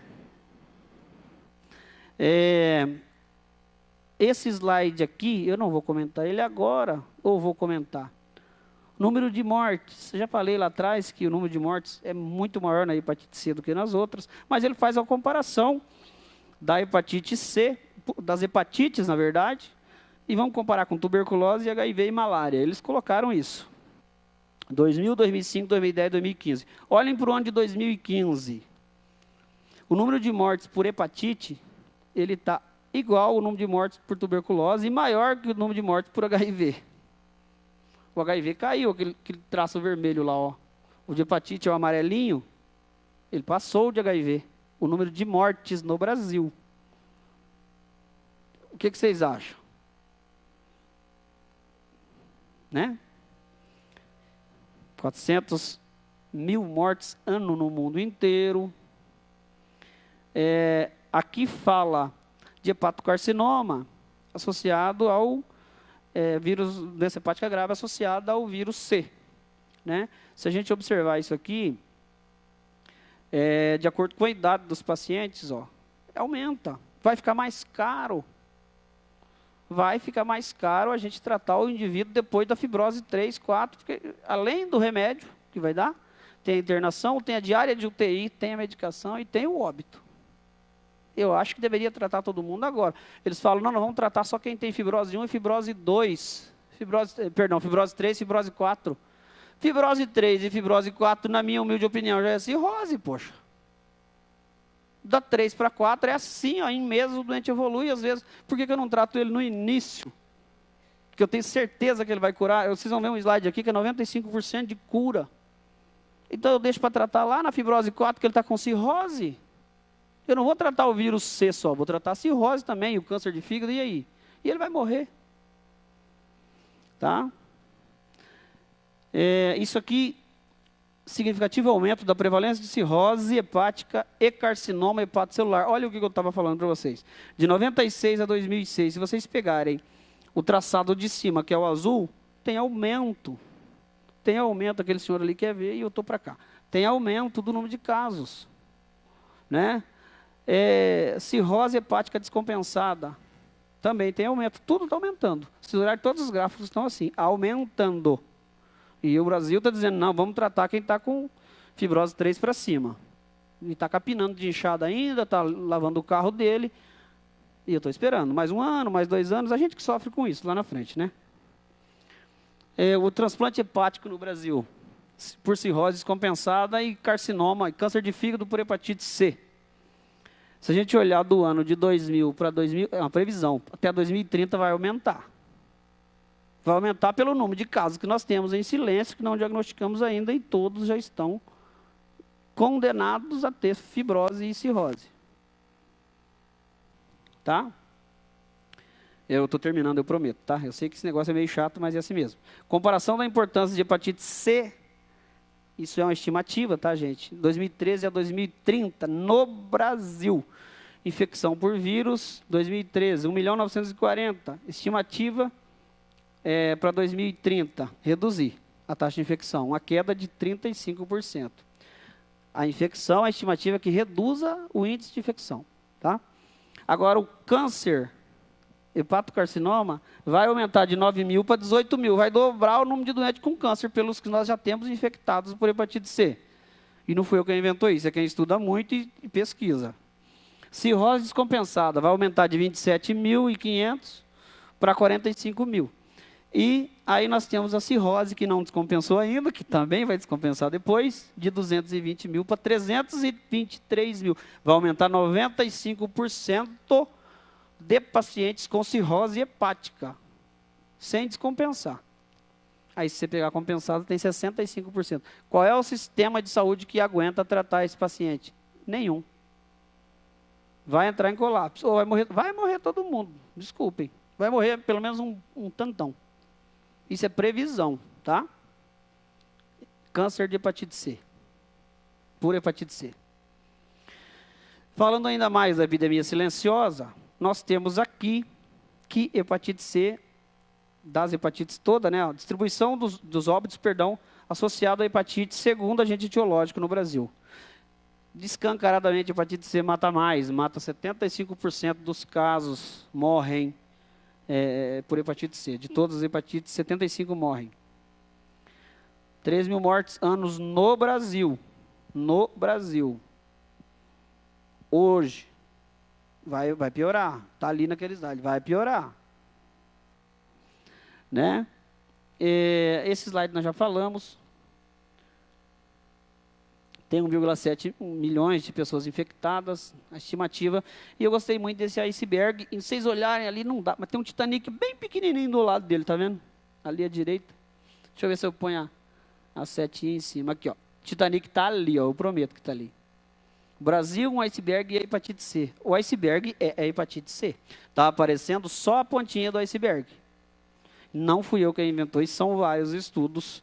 E eu fiz questão de pegar desse professor, porque eu respeito muito ele. É um rapaz de muita ética, ele não tem diz que me diz que, né? E ele está autorizado a eu pegar, tá? Não é plágio. Não vão brigar comigo. Então, assim, está tudo escondido ainda. Vocês que são gestores de saúde pública, quem será gestor de saúde pública, tenha certeza absoluta e plena. Tem uma bomba na mão, que é a hepatite C. Uma das bombas é essa, porque ainda não tem o investimento que deveria ter em prevenção e tratamento precoce. O tratamento que nós fazemos no Brasil, ele é tardio. Eu trato o paciente já em cirrose e com câncer de fígado. Eu não trato ele. Eu sei que ele tem hepatite C grave, genótipo 1A, genótipo 3A, para quem entende disso aí. Eu sei que ele vai evoluir em 2 anos para fibrose 4. Em 2 anos é muito tempo. E sei que a fibrose 4 para mim já é cirrose. Vai ser uma... Eu acho. Acho não, tenho certeza. Tá? De 99 a 2016, foram detectados no Brasil 319.751 casos. Onde eu quero chegar com isso? Não vou ficar nesse slide. Eu quero chegar aqui de novo, no meu iceberg. Casos diagnosticados e com carga viral detectada. Não é só o anti-HCV, não só detectou o anticorpo contra o vírus, confirmou a presença da hepatite. 155 mil. Caso sem diagnóstico, o cenário otimista é para mais ou menos 1 milhão e o pessimista para 1,5 milhão, 2. Sem diagnóstico. Não estou falando daqueles que já são. Aqui aparece o slide que eu disse aos senhores, que confirma o iceberg. E se eu conseguir fazer o mouse me obedecer, achei. Tem uma bandeirinha do Brasil aqui. Se você correr para a esquerda, está escrito taxa de tratamento. Eu estou envergonhado, 0,6%. E embaixo está escrito taxa de diagnóstico, 15%. Eu estou certo ou eu estou errado quando eu disse que é subdiagnosticado? Esses são dados oficiais. Então, de todas, a gente consegue fazer diagnóstico de 15% de todos os casos. Eu fui carinhoso quando eu disse que é 5 vezes a mais. E trata eu não trato nenhum por cento dos doentes no Brasil. Doente que tem hepatite C confirmada, com carga viral em ascensão e com piora do fígado. Olha o tamanho daquele iceberg. Esse é o professor Alexandre Naime Barbosa. Eu coloquei ele a reportagem que ele saiu, né? E é um sujeito muito estudioso e muito ético. Fiz questão de pôr isso aí.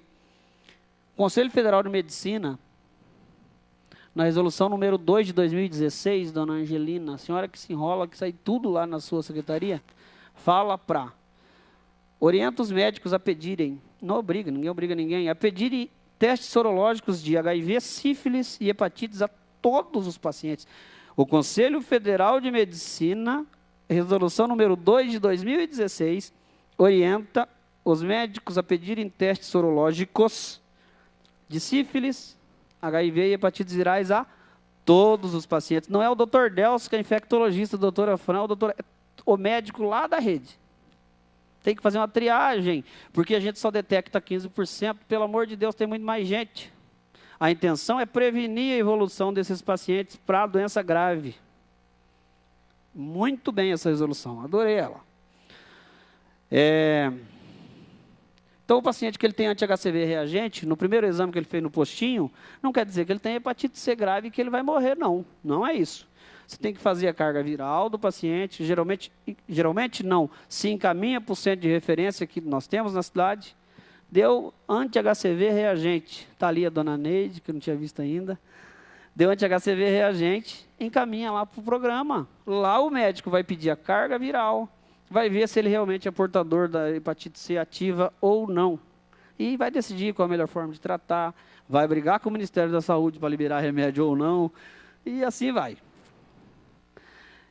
Um outro cenário das perspectivas de tratamento que eu fiz questão de pôr para vocês, desde o ano de 1995, 95 até 2015. Se nós olharmos lá no finalzinho, 2015, RVS, resposta virológica sustentada com as novas drogas que tem hoje, mesmo eu tratando apenas o doente que tem fibrose 3 e 4 e cirrose, eu tenho uma resposta de tratamento de 85% a 95%. Resposta virológica sustentada é cura. Hepatite C tem cura.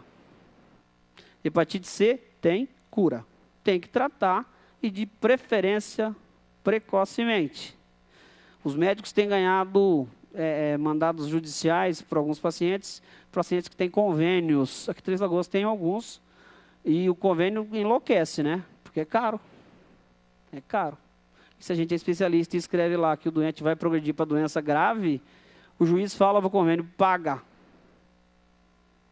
Às vezes, nem sempre.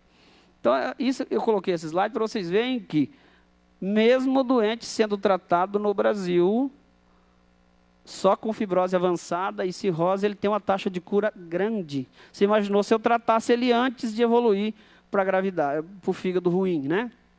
Então, é um assunto que tem que ser muito mais discutido. Eu ia falar os dados de Três Lagoas, mas acho que a Cristina vai falar amanhã de novo. Esse é o slide que a doutora Clarice, muito gentilmente, me cedeu. Colocando dos anos de 2014 a 2016, casos notificados de HIV e AIDS, mas isso vai ser discutido amanhã. Só para lembrar o de hepatite C, total 30 casos nos últimos anos, novos, tá? Já que nós estamos falando de hepatite C. Tá? Esse eu não vou falar. A mortalidade do Mato Grosso do Sul eu acho importante, né, Clarice? Mortalidade por AIDS notificada segundo a ocorrência do Mato Grosso do Sul, de 1/1 de 2012 a 31/12 de 2016. A mortalidade de pacientes com AIDS, segundo o ano de ocorrência. Dá uma olhada nisso aí. Não oscilou muito. A mortalidade permanece praticamente a mesma. Aumentou. Né? Aqui também aumentou, a hora que a Cristina falou ali, que eu prestei atenção, aumentou a taxa de mortalidade dos pacientes com AIDS aqui da cidade. Acompanhou o Brasil, por quê? Abandono, terapêutica ineficaz, não tem acesso ao sistema, não sei. Tem que identificar qual é a causa do aumento da mortalidade, já que o nosso objetivo é identificar, triar e trazer e tratar precoce. Aumentou. Então, Três Lagoas acompanha o Brasil. Acompanha o Estado, perdão. Casos de AIDS e HIV em crianças menores que 5 anos, nós estamos muito bem assistidos. A detecção é rápida. O pré-natal, mesmo as mães sem pré-natal, a hora que vai para o parto, detecta rápido, porque tem acesso rápido nos hospitais, então já aciona a gente, aciona as equipes e faz a prevenção dessa transmissão durante o parto, né? E a criança que... Acho que nós não temos casos de transmissão vertical em Três Lagoas. Né? Nós não temos. A mãe não transmite. Então, continua do jeito que estava, né, Suzy? É isso aí. Era o nosso objetivo, graças a Deus. Não deixar transmitir HIV da mãe para a criança. E nós estamos conseguindo. Não tem nenhum caso de transmissão vertical, né? Da mãe para o bebê. Mesmo, assim, extraoficialmente, a gente sabendo que algumas mães insistem em amamentar, que a gente quase morre, que transmite. Às vezes, assim, por um acaso, não tem a dose do xaropinho no hospital por algum motivo, que eu não sei qual que tem na rede. Essa semana eu tive um caso, saiu tudo correndo, mas arruma. O legal é que o povo se ajeita e não deixa acontecer. Isso é muito interessante. Isso é mérito para a cidade, né? Os outros locais do Brasil que eu estive não se preocupam tanto com isso, pelo grande volume que é, né? Ou por descaso, não sei o motivo. A distribuição que a Cristina disse é compatível, Três Lagoas e Mato Grosso do Sul.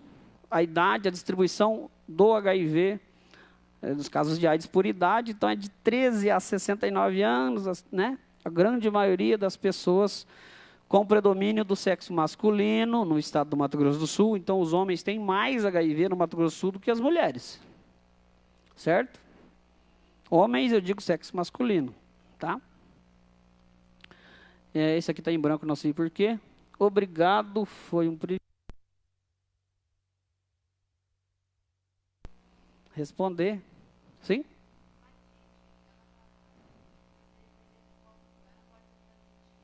Pergunta aqui, para todo mundo ouvir.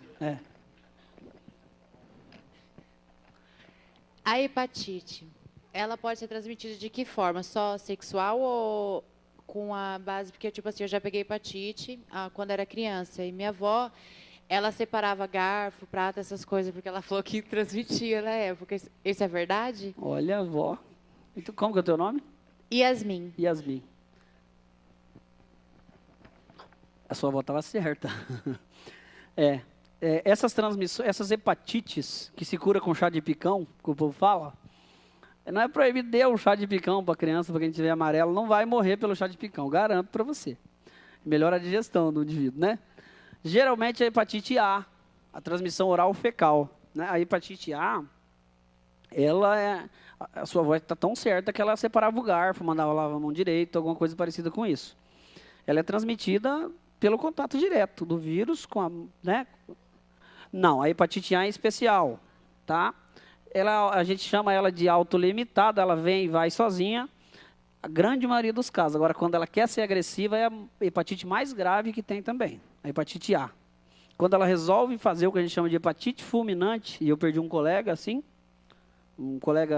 na época de pré-vestibular que a gente estudava, e acabamos descobrindo muito tempo depois da biópsia do fígado que era a hepatite A. Ele faleceu em 6 dias, ele amarelou o olho, ele passou mal, vomitou e morreu. E, muito sabiamente, um colega da Santa Casa biopsiou o fígado dele. Eu sou meio velho, faz tempo isso. Lá para 97. E confirmou a hepatite A.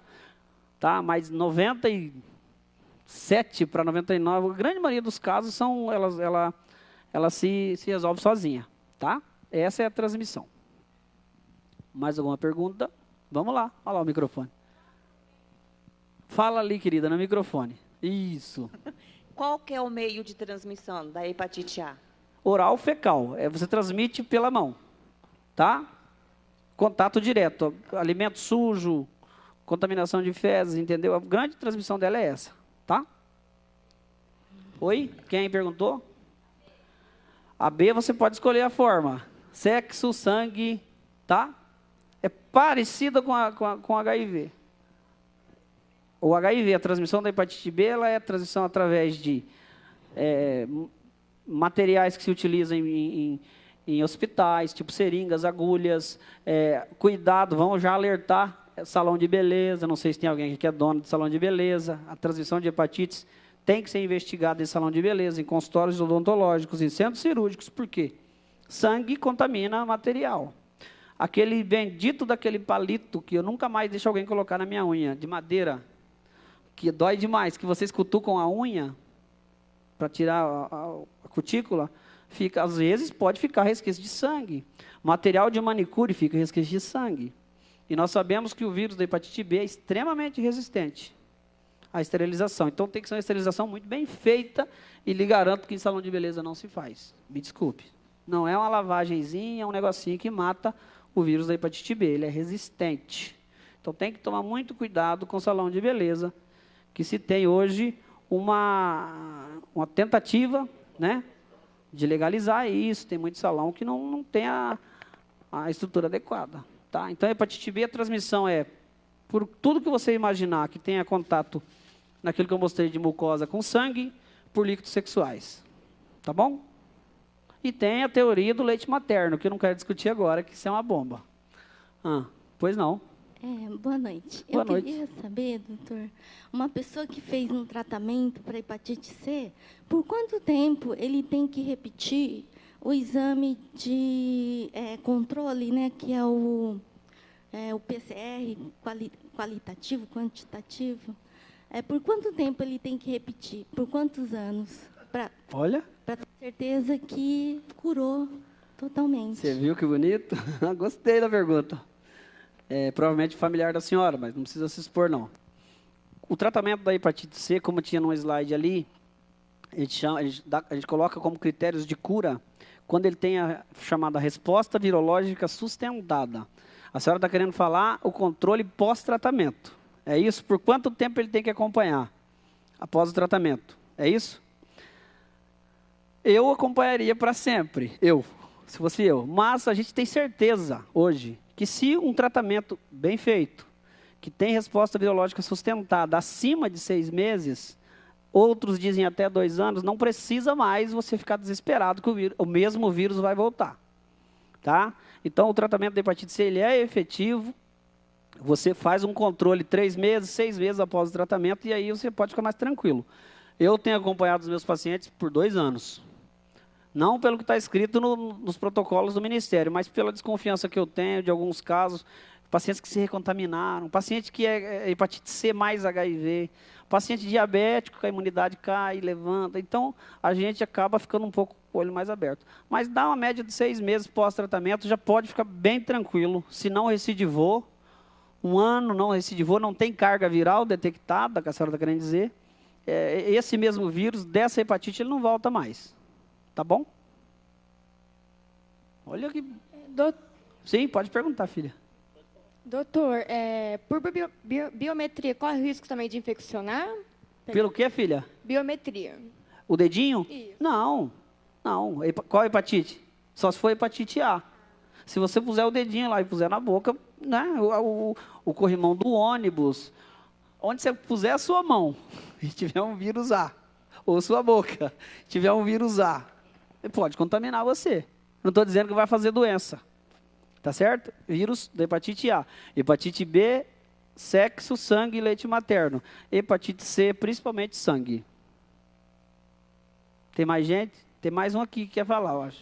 Doutor, você está falando de todas essas transmissões, de todas essas doenças. E o que nós, como pacientes, a nossa atitude, ao chegar num órgão desses de saúde, que vai fazer o atendimento para a gente, um acesso de veia, uma injeção, alguma coisa, e o profissional de saúde daquele setor nos atende sem luvas. O que nós devemos fazer? Porque isso já aconteceu comigo, de eu ver e eu não saber o que dizer para a menina, coloca a luva ou não. Né, porque o próprio profissional de saúde aqui na cidade, né, em 2 lugares que eu fui, eu já vi elas trabalharem sem luvas.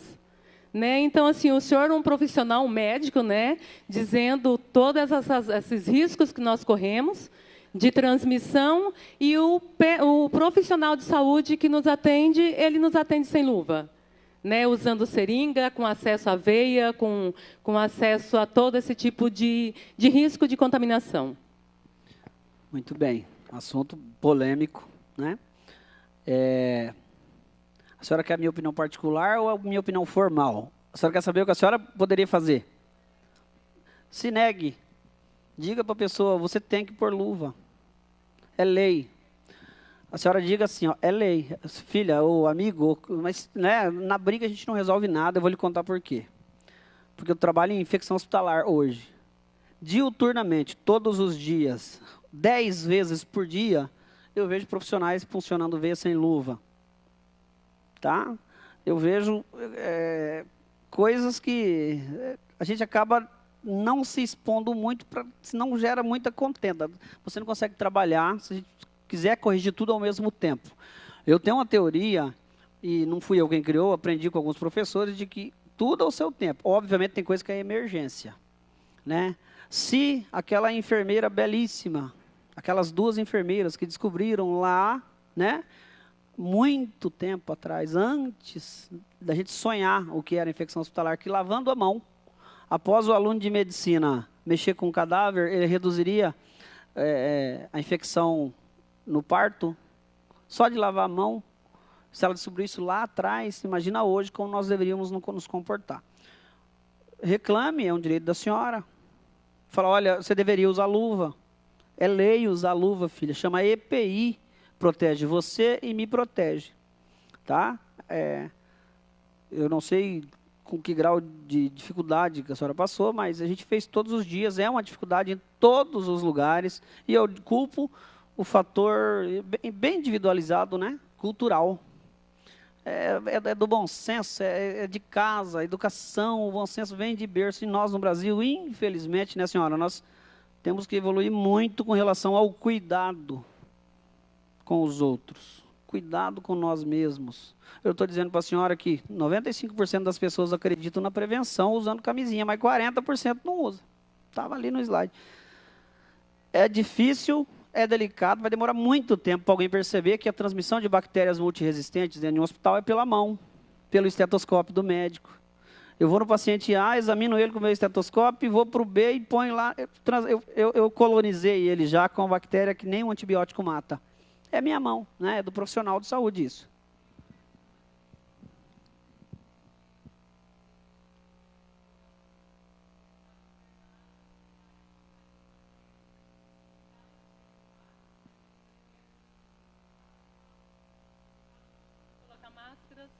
Né, para poder ficar perto dele.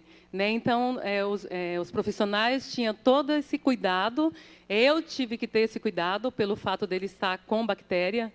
Né? Tanto ele não resistiu, ele veio a óbito. Né? Então, assim, o profissional de saúde que cuidava dele, ele não entrava nos outros quartos.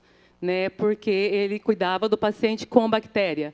Então, eram destinados 2 profissionais para ficar com ele em trocas de turno, cada dois funcionários. Né, e esses funcionários que cuidavam dele, ele não entrava no outro quarto que tinha pacientes com outros tipos de doença. Né, e aqui a gente vê esse descuido, né, do não luva. Eu não sei por que é tão simples você colocar uma luva, né, é tão fácil. Né? Então, isso que eu questiono, teria que ter, talvez, treinar os profissionais. Né? Porque o senhor é infectologista, eu perdi um marido com infecção. Né?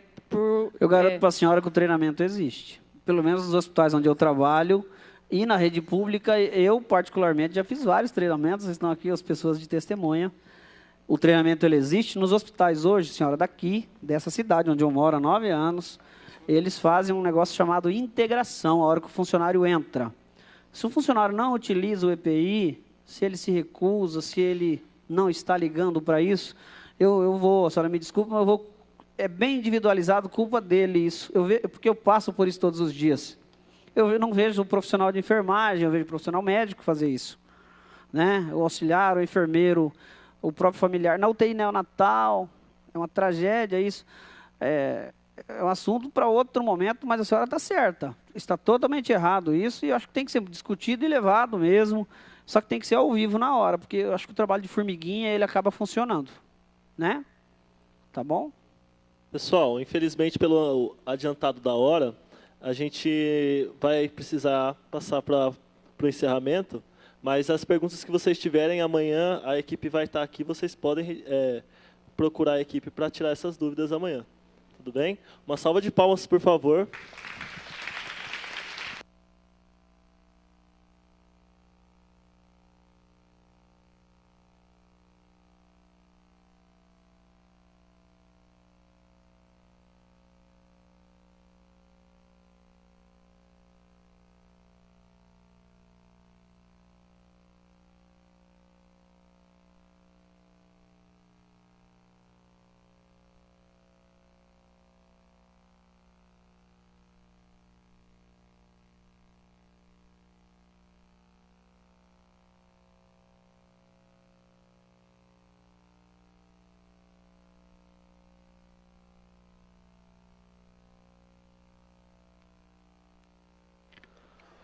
Convidamos a vereadora Isabel Cristina para prestar homenagens à equipe do Programa Municipal IST-AIDS por suas contribuições durante a formação do programa e os inúmeros trabalhos desenvolvidos na assistência aos pacientes em nossa cidade.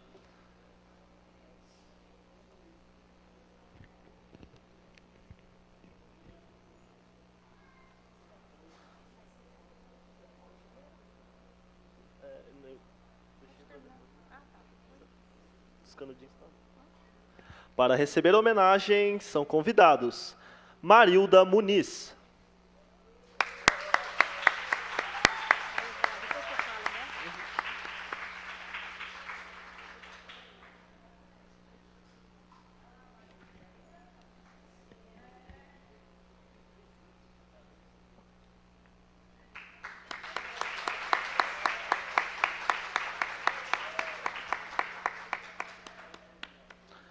Farildo de Oliveira Silva.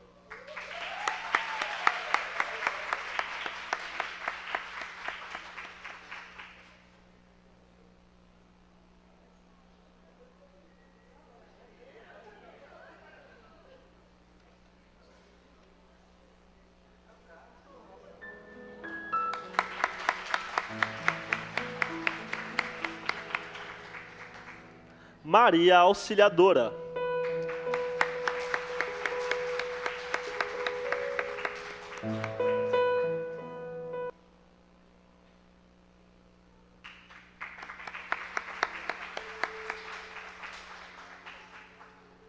Infelizmente, Jefferson da Silva e o Dr. Paulo Mota não puderam estar presentes. Entretanto, registramos o papel fundamental que desempenharam na fundação e apoio ao Programa Municipal IST-AIDS. Com a palavra, a senhora vereadora Isabel Cristina.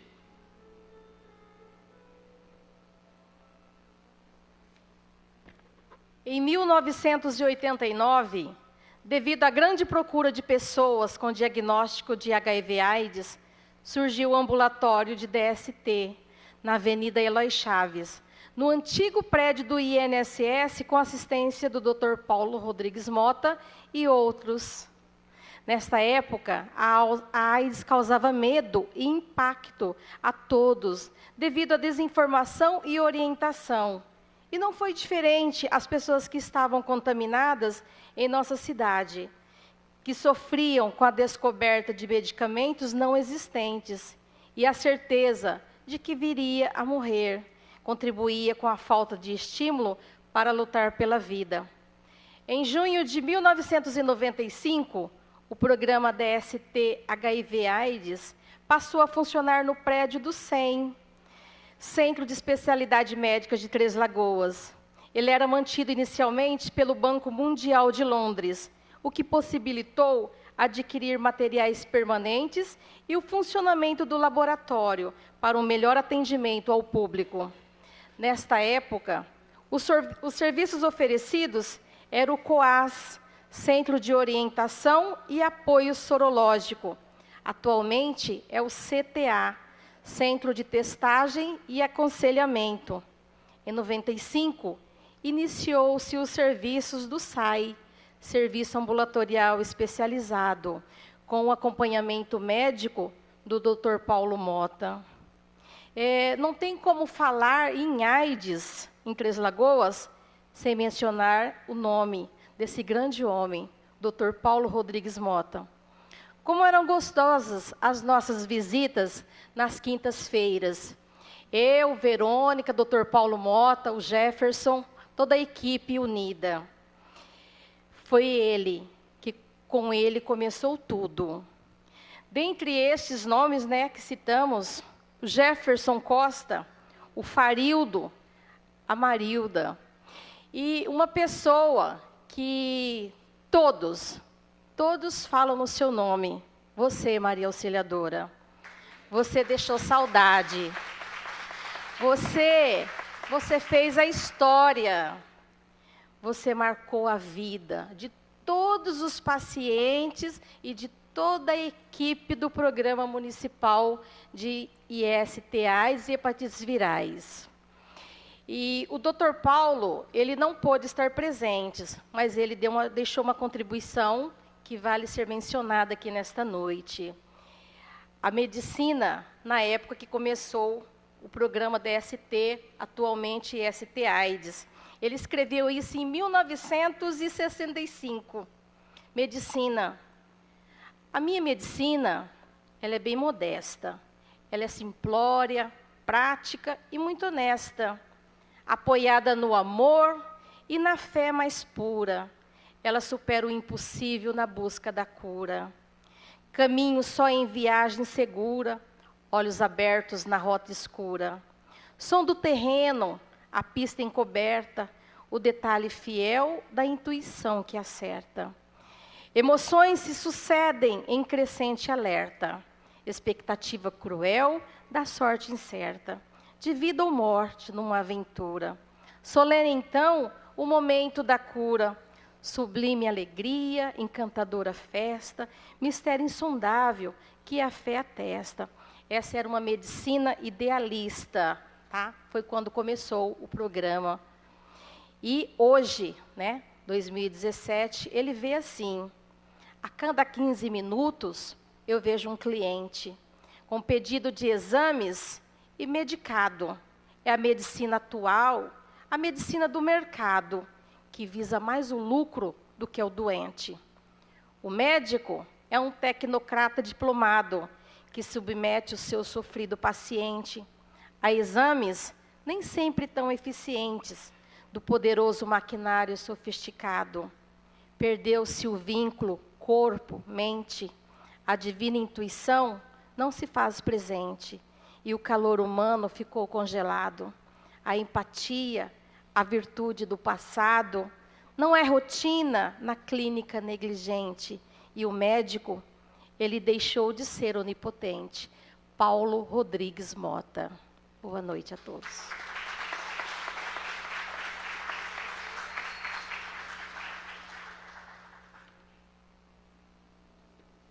Neste momento, é convidada a senhora vereadora Isabel Cristina para realizar o encerramento do evento.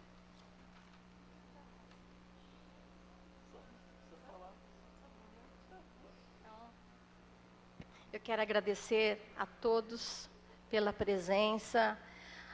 Quero agradecer em especial a Angelina Zucchi, pela presença, Maria Auxiliadora, Neide Rocco e a equipe, toda a equipe do meu trabalho, Programa Municipal de ST AIDS. Eu amo essa equipe, eu amo vocês, muito obrigada. E um abraço a todos. Eu quero agradecer também em especial a equipe do meu gabinete. Muito obrigada, Marisa, Copeu, Duílio. Muito obrigada, Solange.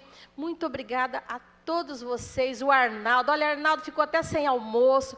Muito obrigada, Como diz o meu amigo vereador Flodoaldo, gratidão a todos. Uma boa noite. Obrigada a todos vocês. E amanhã estão convidados, para o dia todo aqui com palestras assim de bastante relevância. Obrigada, Muito obrigada a vocês.